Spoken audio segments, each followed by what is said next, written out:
ঢাকায় প্রায় 80% মানুষ ভাড়া বাসায় থাকে। আর এই ভাড়ায় থাকা মানুষগুলোর একটি কমন এবং উইয়ার্ড স্টোরি আছে। আমরা প্রত্যেকেই আত্মীয় স্বজনকে সেই লেভেলের ভয় পাই। বাসায় আসলে যদি স্যান্ডেল জুতা বাইরে রাখে, ওটা নিজের হাতে যেয়ে আবার ভিতরে রেখে দিই। কেন? কারণ বাড়িওয়ালা ওই স্যান্ডেল গুনে গুনে আমাকে হয় ফোন দিবে, আর না হলে বাসায় তলব করবে। বাড়িওয়ালারা কবে এরকম নিষ্ঠুর এবং ভয়ঙ্কর হয়ে উঠল? আমরা যারা ভাড়াটিয়া ভাড়াই থাকি, তারা তো ভাড়া দিয়েই থাকি, তাই না? এটা তো আমার অধিকার, নাকি তিনি আমার আশ্রয়দাতা? বাড়িওয়ালাদের এই জমিদারি স্টাইলের এরকম কাইন্ড অফ নিপীড়নের এই গল্পের কি কখনোই শেষ হবে না? এই গল্পগুলো কি আসলেই শুধুই গল্প, নাকি সত্যি? আপনাদের অনেকের নিজের সাথে হয়তো মিলে যায়, এবং আমি আসলে এই গল্পটা শেয়ার করতে কখনোই চাইনি, কিন্তু হঠাৎ মনে হলো যদি কখনোই শেয়ার না করি, তাহলে এই স্টাইলটা অনেক সময় বেশি নিপীড়নের জায়গায় চলে যাবে। আমরা ভাড়াটিয়ারা সব সময় একটা হীনমন্যতায় ভুগবো, আর বাড়িওয়ালারা হয়ে উঠবে সেই আগেকার নিপীড়ন করা জমিদারদের মতো। তাই আমি আমার গল্পটি শেয়ার করছি। রিসেন্টলি আমি মিরপুরের বিভিন্ন রাস্তায় বাসা খুঁজছিলাম, এবং একটা বাসায় আমি যখন টুলেট দেখলাম, ফোন করলাম। উনি আমাকে প্রশ্ন করে বসলেন, আপনার বাসায় সদস্য সংখ্যা কতজন? এই প্রশ্নটা আমাকে খুব বেশি কমফোর্টেবল করে না, বাট তারপরে বললাম যে দেখেন, আমার বাসায় সদস্য সংখ্যা হচ্ছে, আমরা 8 ভাই 2 বোন, আমার মা আছেন, আমরা সবাই মিলে 46 জন। বাট আমরা এই বাসায় থাকবো, আমার ওয়াইফ, আমার 3 বাচ্চা ছোট ছোট। উনি বললেন বাসা ভাড়া দিবেন। কি ভয়ঙ্কর চিন্তা করেন! আমরা কিন্তু এই বাসায় সবাই থাকবো না, 46 জন ধরবেও না 2 রুমের বাসায়, বাট স্টিল উনি বললেন বাসা ভাড়া দিবেন না। মন খারাপ হলো। আমি জানতাম এরকমই বাড়িওয়ালারা। আরেকটা বাসা দেখার জন্য উদ্দেশ্যে রওনা দিলাম। আরেকটা টুলেট দেখে আবার ফোন করলাম, এবং উনি প্রথম প্রশ্নটাই করলেন যে আপনার বাসায় কতজন মানুষ। এবার একটু স্ট্র্যাটেজি নিলাম, কিন্তু তার আগে আমি বলে রাখি, এই প্রশ্নটা কিন্তু আমাকে খুব নেগেটিভ ইমোশনালি স্ট্রাইক করে। কারণ আমি যখন ইউনিভার্সিটিতে পড়তাম, আমি দেখতাম মাঝে মাঝে আমার ভাইয়াকে এই পেইনটা নিতে হতো। আমরা 5 ভাই এক বাসায় থাকতাম, আত্মীয় স্বজন আসতো, এবং গ্রামের মানুষও কিন্তু আসতো, যারা ডাক্তার দেখাবে, যারা বিদেশে যাবে এক রাত থাকার জন্য, এবং আমরা কখনোই না করতাম না। এই পেইনটা ভাইয়া অলওয়েজ দিত। বাড়িওয়ালা ডেকেছে, এটা মানেই বাসায় একটা মন খারাপের পরিবেশ। ভাইয়া মন খারাপ করে বাসায় আসবে, ডাইনিং টেবিলে হাসাহাসি করে ওই রাতে খাওয়া হবে না। তখন কিন্তু ওই পেইনটা খুব বেশি আমি বুঝিনি, এমপ্যাথেটিক হতে পারিনি। কিন্তু এখন যখন এই বাসা ভাড়া চাইতে যেই এই প্রশ্ন এবং এরকম আচরণ, আমার খুব খারাপ লাগা শুরু হয়েছিল।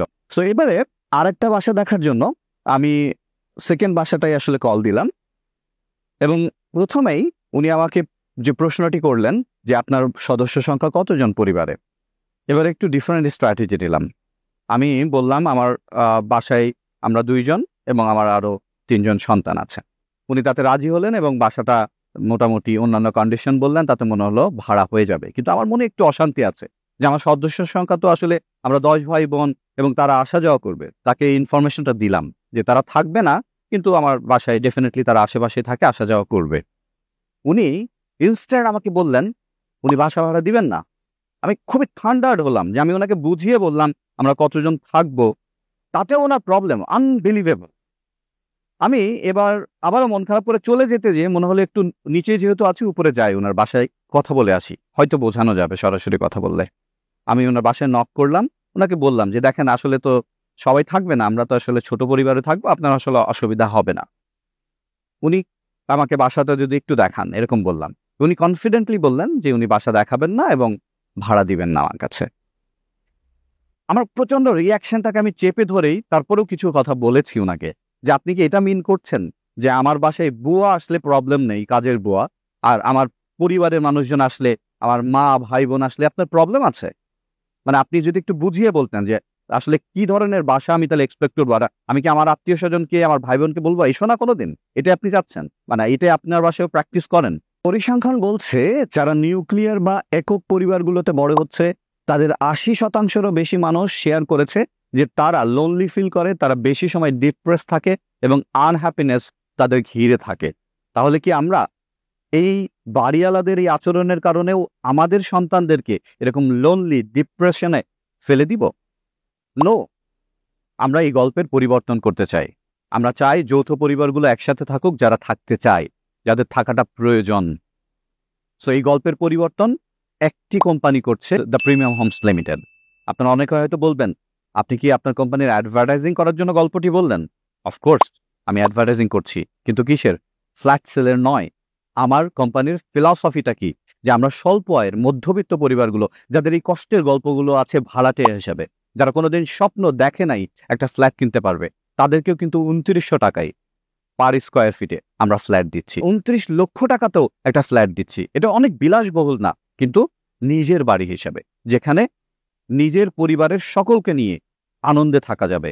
এরকম ভাড়াটিয়া হিসেবে বাড়িওয়ালার কোনো কটু কথা আমাদেরকে শুনতে হবে না।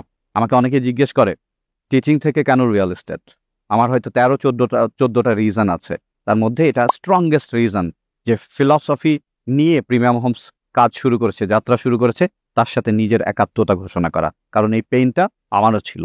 আপনার এই পেইনফুল স্টোরির পরিবর্তন করার জন্য অনেককে প্রয়োজন। প্রিমিয়াম হোমস একাই যথেষ্ট না।